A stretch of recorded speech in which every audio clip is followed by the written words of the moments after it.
आज हम उस दिन की कहानी सुनने जा रहे हैं जब भारत ने पहली बार सिनेमा देखा। कल्पना कीजिए, एक ऐसा समय जब बिजली नई नई आई थी, घोड़े गाड़ियों के बस कुछ ही साधन थे और अखबार ही एकमात्र जानकारी का सबसे बड़ा जरिया था। एक ऐसा दिन जब सफेद पर्दे पर चलते हुए लोग और ट्रेन देखकर हजारों दिल थम गए थे। यह एक चमत्कार था और इसी चमत्कार की शुरुआत भारत में हुई। तो चलिए सिनेमा की इतिहास की पहली रील घुमाते हैं। 7 जुलाई 1896 को मुंबई के वाटसन होटल में भारत में पहली बार सिनेमा का प्रदर्शन हुआ।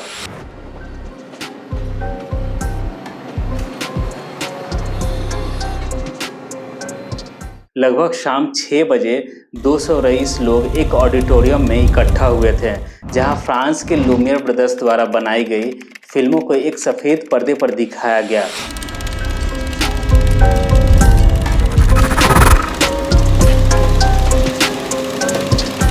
यह भारत में सिनेमा का पहला अनुभव था, जहां लोगों ने 1 तोला सोने के बराबर टिकट खरीदी थी। सोचिए, आज के हिसाब से कितनी महंगी टिकट थी। फिर रोशनी बंद हुई, अंधेरे में एक प्रोजेक्टर चला और सफेद पर्दे पर एक फिल्म शुरू हुई। फिल्म का नाम था workers living the Lumière factory, यानी फैक्ट्री से निकलते मजदूर। लोग हैरान थे पर्दे पर चलती फिरती तस्वीरें देखकर। खुद से सवाल पूछ रहे थे, ये कैसे हो सकता है। उनकी आंखें जैसे जमी रह गई थी। उनके सामने चमत्कार हो रहा था। पर्दे पर चल रहे लोग असली नहीं थे, लेकिन जीवंत लग रहे थे। और फिर शुरू हुई दूसरी film, the arrival of a train, यानी ट्रेन का स्टेशन पर आना। जैसे ही फिल्म शुरू हुई, पर्दे पर एक तेजी से दौड़ती हुई ट्रेन दिखाई दी और वो ट्रेन जैसे सीधे दर्शकों की ओर आ रही थी। और फिर जो हुआ वो किसी को आज भी याद है। डर के मारे लोगों के बीच चीख पुकार मच गई थी। कई महिलाएं बेहोश हो गई थी। लोगों को लगा अंग्रेजों ने उन्हें मारने की साजिश की है। भीड़ थिएटर से भागने लगी, क्योंकि अब तक किसी ने ऐसा कुछ कभी देखा ही नहीं था। देखा जाए तो इस ऐतिहासिक पल की कोई पहले से योजना नहीं थी, लेकिन यहीं से भारत में सिनेमा का आगाज हुआ। तो दोस्तों, मेरा नाम है राज सिंह। आइए जानते हैं दुनिया में सबसे पहले मोशन पिक्चर की शुरुआत कैसे हुई और वह शख्स कौन था जिन्होंने सिनेमा बनाने का तरीका ही बदल दिया।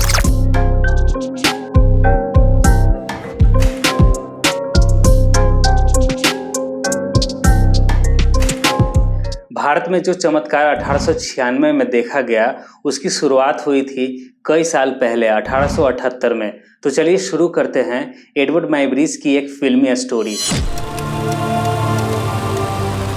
माइब्रिज का जन्म 9 अप्रैल 1830 को इंग्लैंड के किंगस्टन अपॉन नामक स्थान पर हुआ था। उनका असली नाम था एडवर्ड जेम्स माइब्रिज, लेकिन उन्होंने अपने नाम की स्पेलिंग और उच्चारण को कई बार बदला। आखिर में उन्होंने खुद को एडवर्ड माइब्रिज कहना शुरू कर दिया, एक पुरानी एंग्लो सैक्सन शैली में। वे बचपन से ही जिज्ञासु थे।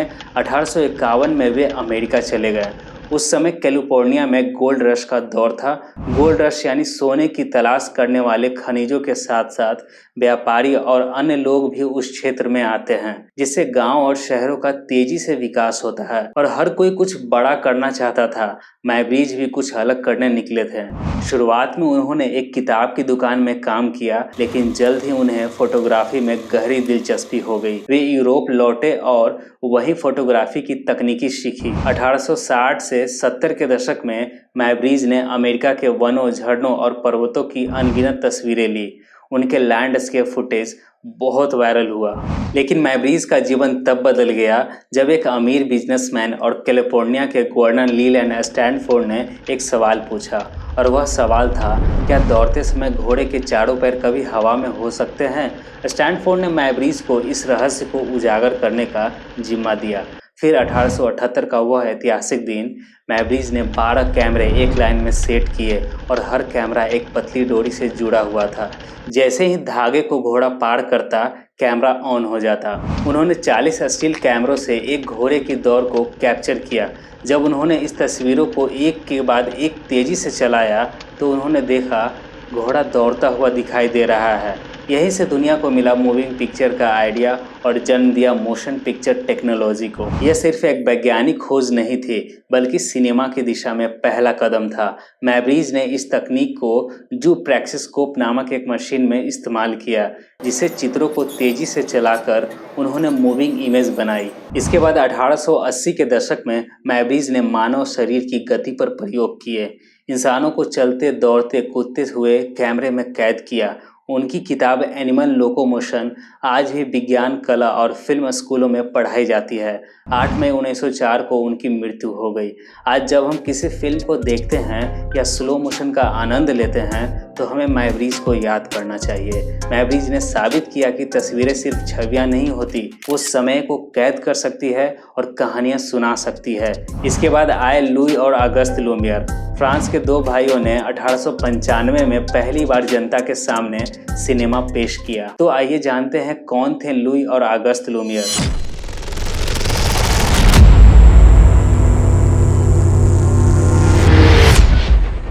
लुमियर ब्रदर्स यानी लुई लुमियर और अगस्त लुमियर फ्रांस के एक मिडिल क्लास परिवार से थे। लुई का जन्म 1864 को हुआ था, अगस्त का 1862 को। इन दोनों के पिता का नाम चार्ल्स एंटोनी लुमियर था, जो खुद एक फोटोग्राफर और चित्रकार थे। वे एक फोटोग्राफिक प्लेट्स बनाने की फैक्ट्री चलाते थे, यानी ऐसी प्लेट्स जिनसे फोटो खींची जाती थी। लुई बचपन से ही होशियार थे। उन्होंने मात्र 18 साल की उम्र में डाई प्लेट फोटोग्राफी की एक नई टेक्नोलॉजी विकसित की, जिससे उनके पिता का बिजनेस और भी आगे बढ़ गया। 1881 तक लुमियर भाइयों की फैक्ट्री दुनिया के सबसे बड़ी फोटोग्राफिक प्लेट्स फैक्ट्री बन चुकी थी। 1890 के दशक में अमेरिका के वैज्ञानिक थॉमस एडिसन ने किनेटोस्कोप नामक एक मशीन बनाई थी, जिसमें एक व्यक्ति एक छोटी स्क्रीन में झांक कर चलती तस्वीरें देख सकता था। लेकिन उसमें एक कमी थी, उसे सिर्फ एक ही व्यक्ति देख सकता था। लुमियर ब्रदर्स ने सोचा, क्यों ना एक ऐसा कैमरा बनाया जाए जो चलती तस्वीरें शूट करे और फिर उन्हें एक बड़े पर्दे पर सबके सामने दिखाया जा सके। 1895 में लुमियर ब्रदर्स ने एक अद्भुत मशीन बनाई, जिसका नाम था सिनेमेटोग्राफ। यह एक ऐसा यंत्र था जो फिल्म को रिकॉर्ड और प्रोजेक्ट भी कर सकता था। 28 दिसंबर 1895 का वह दिन जो यह तारीख इतिहास में दर्ज हो गई। पेरिस के ग्रैंड कैफे में पहली बार लुमियर ब्रदर्स द्वारा बनाई गई एक फिल्म कुछ दर्शकों के सामने दिखाया गया। फिल्म का नाम था workers living the Lumière factory, यानी कर्मचारी फैक्ट्री से बाहर आते हुए। फिल्म महज 46 सेकंड की थी, लेकिन उस समय लोगों के लिए ये किसी जादू से कम नहीं थी। लुमियर भाइयों ने अपनी मशीन को लेकर दुनिया भर का दौरा शुरू कर दिया और इस तरह संयोग से भारत में सिनेमा पहुंचा। लुमियर ब्रदर्स अपनी फिल्मों को लेकर दुनिया भर में घूम रहे थे और पैसा कमा रहे थे। वो 1896 में अपनी 6 फिल्में लेकर ऑस्ट्रेलिया जा रहे थे, लेकिन टूर कैंसिल होने पर उन्हें बीच में ही भारत में ठहरना पड़ा। भारत में अंग्रेजों की हुकूमत के बीच जब लुमियर ब्रदर्स को मुंबई में ठहरना पड़ा तो उन्होंने सोचा कि क्यों ना और रुपए कमाने के लिए भारत में भी अपनी फिल्में दिखाई जाए। दोनों वाटसन होटल में ठहरे थे तो उन्होंने वहीं स्क्रीन करने का फैसला किया। 7 जुलाई 1896 को फिल्म का प्रीमियर हुआ, जहां 1 रुपया टिकट लेकर शहर के 200 नामी रईस लोग फिल्म देखने पहुंचे, जो उस समय 1 तोला सोने की कीमत भी 1 रुपये हुआ करता था। स्क्रीनिंग में लुमियर ब्रदर्स ने पहली film workers living the Lumière factory दिखाई और यही भारत में दिखाई गई पहली फिल्म बनी। लोगों को यह फिल्म इतनी पसंद आई कि लुमियर ब्रदर्स ने थिएटर में कुछ और दिनों तक अपनी फिल्में दिखाई। दूसरी फिल्म थी अराइवल ऑफ अ ट्रेन, यानी ट्रेन का स्टेशन पर आना। लोग डर गए थे कि ट्रेन सच में पर्दे से बाहर आ जाएगी। दर्शक हक्के बक्के होकर डर के मारे कुर्सी छोड़कर भागने लगे थे। यह शो एक प्रयोग था, लेकिन यह इतिहास बन गया। उस समय के भारतीयों के लिए यह कोई जादू से कम नहीं था। वे सोच भी नहीं सकते थे कि कपड़े के पर्दे पर इतनी बड़ी ट्रेन को चलते हुए देख सकते हैं। शुरुआत में 6 फिल्मों को दिखाया गया। सभी छोटी छोटी क्लिप्स थी जिनमें रोजमर्रा के पिक्चर्स दिखाए गए थे। फिल्में साइलेंट, ब्लैक एंड व्हाइट और सिर्फ कुछ सेकंड की होती थी, फिर भी उन्होंने दर्शकों को झकझोर कर रख दिया। द स्प्रिंकल स्प्रिंग्ड इतिहास की यह पहली कॉमेडी फिल्म मानी जाती है और इसके बाद इंग्लैंड, अमेरिका, रूस, जापान हर जगह उन्होंने सिनेमा की चिंगारी फैलाई। लुमियर ब्रदर्स ने यूरोप में जब तहलका मचाया तो उनके एजेंट भारत पहुंचे। जहां अंग्रेजों का शासन था। उनका मकसद था कमाई करना और नई टेक्नोलॉजी को अमीर भारतीयों और अंग्रेज अफसरों को दिखाना। फिर दौर शुरू हुआ साल 1897 का। एक विदेशी film maker professor Stevenson Kolkata के स्टार थिएटर में एक फिल्म प्रेजेंटेशन कर रहे थे, लेकिन उस भीड़ में मौजूद थे एक युवा फोटोग्राफर जिनकी आंखें सिर्फ फिल्म नहीं देख रही थी, वो इतिहास देख रहे थे। नाम था हीरालाल सेन। हीरालाल ने उसी साल प्रोफेसर स्टीवनसन के शो को अपने मोशन पिक्चर कैमरे में रिकॉर्ड कर लिया और अगले साल ही यानी 1898 में उन्होंने एक फिल्म बनाई, द फ्लावर ऑफ पर्सिया, जो ये भारत की पहली मोशन पिक्चर थी। एक साल बाद एच.एस. भागवतेकर ने मुंबई के हैंगिंग गार्डन में हुए रेसलिंग मैच की रिकॉर्डिंग की, जिसे भारत में रिकॉर्ड हुई यह पहली डॉक्यूमेंट्री फिल्म मानी जाती है। फिर कई सालों बाद दादा साहब फाल्के की कहानी शुरू हुई। इन्होंने 1912 में भारत की पहली फुल लेंथ फिल्म बनाई। हालांकि ये प्ले की रिकॉर्डिंग थी, इसलिए इसे पहली फीचर फिल्म का दर्जा नहीं मिला। अगले साल 1913 में दादा साहब फाल्के ने राजा हरिश्चंद्र बनाई, जो भारत की पहली फीचर फिल्म मानी जाती है। भारत में उस समय कोई भी अभिनेता बनने को तैयार नहीं था। लोग फिल्मों को नाच गाने और अश्लीलता से जोड़ते थे। महिलाएं तो फिल्म में काम करने से बिल्कुल मना करती थी। इसलिए फाल्के जी ने पुरुषों को ही महिला किरदारों का अभिनय करने के लिए तैयार किया। यह फिल्म एक पौराणिक कथा पर आधारित थी, राजा हरिश्चंद्र की कहानी, जो अपने सत्य और वचन के लिए सब कुछ त्याग देते हैं, राज्य, परिवार, यहाँ तक कि अपने बेटे तक को। यह कहानी भारतीय समाज के आदर्शों के बहुत करीब थी। फिल्म को बनाने में कई चुनौतियां भी आई, जैसे कैमरा स्टैटिक्स, मतलब वह एक ही जगह से शूट कर सकता था। लाइटिंग के लिए सूरज की रोशनी पर निर्भर रहना पड़ता था। शूटिंग सिर्फ दिन में होती थी। कोई साउंड नहीं था, सिर्फ हाव भाव और एक्सप्रेशन से कहानी बताई जाती थी। सेट खुद बनाए गए, कपड़े खुद डिजाइन किए गए और डायलॉग की जगह टाइटल कार्ड्स डाले गए और इस तरह फिल्म पूरी हुई। जब 29 अप्रैल 1913 को राजा हरिश्चंद्र को पहली बार मुंबई के कोरोनेशनल थिएटर में दिखाया गया, तो वहां मौजूद दर्शकों ने कुछ ऐसा अनुभव किया जो उन्होंने पहले कभी नहीं देखा था। एक चलती फिरती कहानी, पर्दे पर जीवित कैरेक्टर, फीलिंग्स पिक्चर, सब कुछ असली लग रहा था। कुछ तो पूरी फिल्म देखने के बाद फाल्के जी के पैरों में गिर पड़े। भारी मिस्टेक हो गया सर, एकदम ब्लंडर हो गया। और यहीं से शुरू हुआ भारतीय सिनेमा का दौर। तमाम मुश्किलों के बावजूद भी दादा साहब फाल्के ने भारत की पहली फीचर फिल्म बनाई। फिल्म ने ऐसा असर डाला कि आने वाले दिनों में थिएटर में भीड़ लगने लगी। टिकटें पहले ही बिक जाती और लोग लाइन में खड़े रहते। और भी कई फिल्में बनाने के बाद उनकी आर्थिक स्थिति खराब हो गई। फिल्में बननी बंद हो गई। वे नासिक चले गए और वहीं रहने लगे। 1944 में उनकी मृत्यु हो गई। दादा साहब फाल्के ने जो सपना देखा था, वह आज भारतीय सिनेमा का वट वृक्ष बन चुका है। उनकी बनाई पहली फिल्म राजा हरिश्चंद्र से शुरू होकर आज भारत की फिल्म इंडस्ट्री दुनिया के सबसे बड़ी फिल्म इंडस्ट्री बन चुकी है। और यह सब संभव हो सका एक अकेले इंसान की जिद, जुनून और त्याग की वजह से। इसके बाद दौर शुरू हुआ रंगीन फिल्मों का, जो 1908 में बनी दुनिया की पहली रंगीन फिल्म, जो नेचुरल रंगों का उपयोग करके व्यावसायिक रूप से बनाई गई। पहली film a visit to the seaside थी, जिसमें लाल और हरे फिल्टर का उपयोग करके दृश्यों को कैप्चर किया गया था। 8 मिनट की इस फिल्म को ब्रिटिश में बनाया गया था, जिसमें कुछ महिलाएं समुद्र के किनारे नजर आ रही हैं। इसे इंग्लैंड के ब्रिंगटन के बीच शूट किया गया था। इसे जॉर्ज अल्बर्ट स्मिथ ने बनाया था। वही भारत में कलर फिल्मों का दौर आने में 19 साल लग गए। साल 1937 में आरदेशी ईरानी ने भारत की पहली रंगीन फिल्म किसान कन्या बनाई थी। इससे पहले जानते हैं 1920 में साउंड रिकॉर्डिंग का आविष्कार हुआ और 6 अक्टूबर 1927 को दुनिया की पहली बोलती film the jazz singer release हुई। बोलती फिल्म का मतलब फिल्म में किरदारों के डायलॉग और बैकग्राउंड म्यूजिक था। इससे पहले रिकॉर्डिंग की सुविधा न होने पर साइलेंट फिल्में ही बनती थी, जिनके लिए पर्दे के पास कुछ ऑर्केस्ट्रा वाले बैठे रहते थे। वे हर सीन के अनुसार म्यूजिक देते थे। इस फिल्म को वार्नर ब्रदर्स ने बनाया था। शूटिंग के दौरान ही सभी भाइयों को निमोनिया हो गया। वहीं उनमें से एक सैम वार्नर को ब्रेन में इन्फेक्शन डिटेक्ट हुआ। कुछ समय बाद ही वो कोमा में चले गए और द जैज सिंगर रिलीज होने के ठीक एक दिन पहले ही उनकी मृत्यु हो गई। वार्नर ब्रदर में से कोई फिल्म के प्रीमियर में नहीं पहुंच सका। दुनिया में साउंड फिल्में 1927 में आई, लेकिन भारत की पहली साउंड फिल्म 1931 में आई। फिल्म का नाम था आलम आरा। रंगीन फिल्मों की तरह साउंड फिल्में भी आरदेशी ईरानी भारत लाए थे।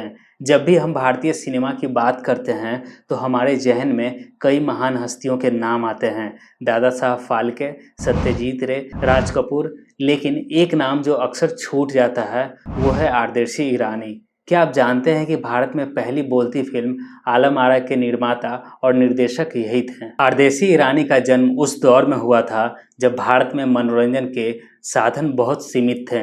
पारसी परिवार से और अंग्रेजी शिक्षा ने आरदेशी को बचपन से ही एक अलग सोच दी। वे तकनीक, संगीत और कला में रुचि रखते थे। उन्होंने स्कूलिंग परीक्षा करने के बाद मुंबई के जॉन कनिंघम कॉलेज से शिक्षा प्राप्त की और अंग्रेजी, गुजराती, उर्दू और हिंदी भाषाओं में अच्छी पकड़ बनाई। यही मल्टीलिंगुअल नॉलेज उन्हें बाद में फिल्मों के डायलॉग और स्क्रिप्ट तैयार करने में बहुत मदद करता है। 1905 में जब भारतीय थिएटर अपने शिखर पर था, तब आरदेशी ईरानी भी पारसी थिएटर से जुड़े। वहीं से उन्हें रंगमंच की बारीकियों और स्टेज मैनेजमेंट का अनुभव मिला। इस दौरान उन्होंने सिनेमा के टेक्निकल चीज़ों पर गहरा अध्ययन किया और विदेशी फिल्मों से प्रेरणा लेकर भारत में अपनी कहानियाँ कहने की कोशिश शुरू की। साल था 1931 जब भारतीय फिल्म इंडस्ट्री साइलेंट फिल्मों तक सीमित थी। उस समय ईरानी ने एक बेहतरीन कदम उठाया, भारत की पहली बोलती फिल्म बनाने का।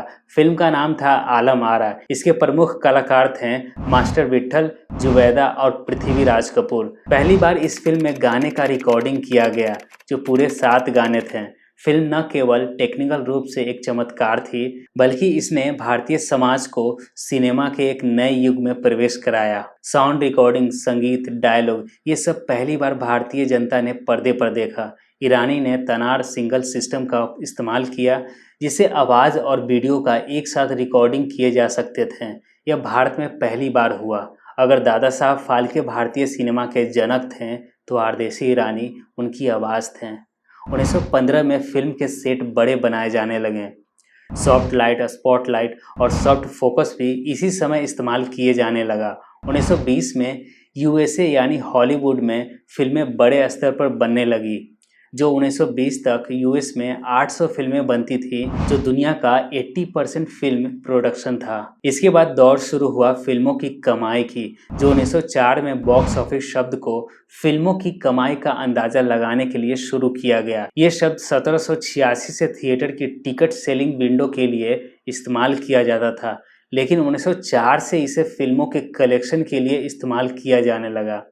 समय के साथ मल्टीप्लेक्स आने के बाद टिकट प्राइस में तेजी से उछाल देखने को मिला। आज भी जहां सिंगल स्क्रीन सिनेमा घर में टिकट की कीमत 120 से 180 के बीच है, वहीं महानगरों के कुछ मल्टीप्लेक्स एक टिकट के 2000 से 2400 रुपए तक चार्ज करते हैं।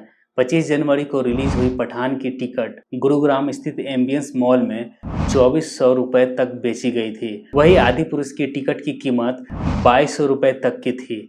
तो दोस्तों, यह था भारतीय और विश्व सिनेमा के इतिहास का छोटा सा लेकिन जानदार सफ़र। अगर आपको ये वीडियो पसंद आया हो तो लाइक करें, शेयर करें और सब्सक्राइब करना ना भूलें। और कमेंट में हमें ज़रूर बताएं कि आपको सबसे ज़्यादा चौंकाने वाला फैक्ट कौन सा लगा। मिलते हैं नेक्स्ट वीडियो में।